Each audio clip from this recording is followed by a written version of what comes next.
ही गेल्या 15 दिवसापासून अशी परिस्थिती आहे. आमचे ते गटार बनवत आहेत मिलापनगर डोंबिवली MIDC, पण काही अर्धवट काम सोडून ते पळालेले आहेत.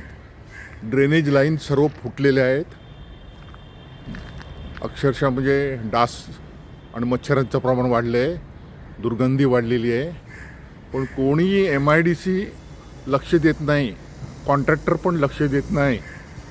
काय करावं हेच समजत नाही आहे.